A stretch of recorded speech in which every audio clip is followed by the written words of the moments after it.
नमस्कार साथियों, वित्त कोष एवं लेखा विभाग राजस्थान सरकार ने वित्तीय वर्ष 2024-25 के लंबित बिल भुगतानों की प्रक्रिया के संबंध में दिशा निर्देश जारी किए हैं और इसमें जो प्रक्रिया बताई गई है, कार्यवाही बताई है, उसके बारे में यहाँ इस वीडियो में हम बात करेंगे। 3 अप्रैल 2025 को ये दिशा निर्देश जारी हुए हैं, जिसमें कौन कौन से कार्य अपेक्षित हैं वो यहाँ पे हम सबसे पहले देखते हैं। पहला जो पॉइंट है वो ये है कि निर्माण विभागों खंडों के गत वित्तीय वर्ष 2024-25 में कोषालयों द्वारा पारित होने के उपरांत भुगतान से रह गए बिलों या टोकन के उपरांत पारित नहीं किए जाने वाले बिलों को टोकन दिनांक की प्राथमिकता के आधार पर नए वित्तीय वर्ष में पुनः प्रेषण के साथ IFMS पर उपलब्ध कराया जाएगा। यानी जो बिल पास नहीं हुए हैं, निर्माण विभाग खंड से संबंधित है,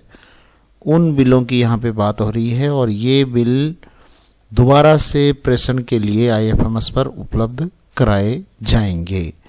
उसी टोकन, उसी जो रेफरेंस नंबर है, उस टोकन दिनांक की प्राथमिकता के आधार पर नए वित्तीय वर्ष में इनको पुनः प्रेषण का विकल्प उपलब्ध कराया जाएगा।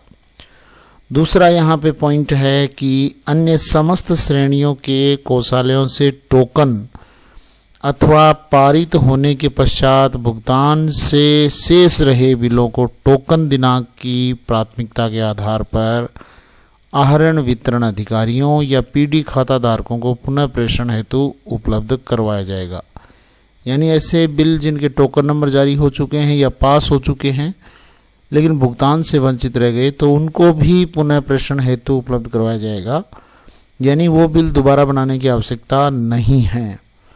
वो बिल दोबारा से आपको बनाने के लिए यहाँ ऑप्शन उपलब्ध होगा, दोबारा से भेजने के लिए।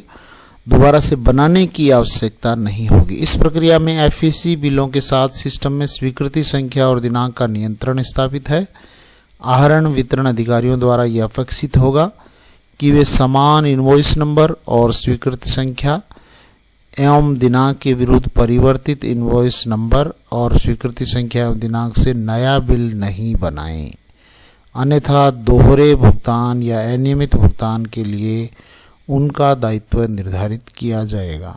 यानी उन बिलों को दोबारा बनाने की आवश्यकता नहीं है। उसके बाद में पॉइंट नंबर 3 है, यहाँ पे ये कहा गया है कि समस्त विभागाध्यक्षों और विभागों में पदस्थापित वित्तीय सलाहकारों यानी वरिष्ठतम लेखाधिकारियों से यह अपेक्षित होगा कि उनके अधीनस्थ आहरण बिल अधिकारी PD खाता धारक निर्माण खंड गत वित्तीय वर्ष 2024-25 के बिल पुनः प्रेषण करते समय नवीन बजट मदों को ही उपयोग में किया जाए और भुगतान का दोहराव किसी भी परिस्थिति में ना हो।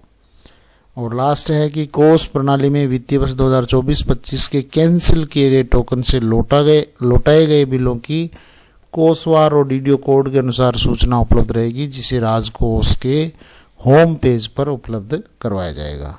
तो ये पुराने वित्तीय वर्ष के जो शेष बचे हुए बिल्स हैं उनके संबंध में ये नई जो गाइडलाइन है वित्त एवं कोष लेखा विभाग राजस्थान सरकार की, तो इसके अकॉर्डिंग आप अपनी कार्यवाही करना सुनिश्चित करें। आज के लिए बस इतना ही। Thank you very much. जय हिंद, जय भारत।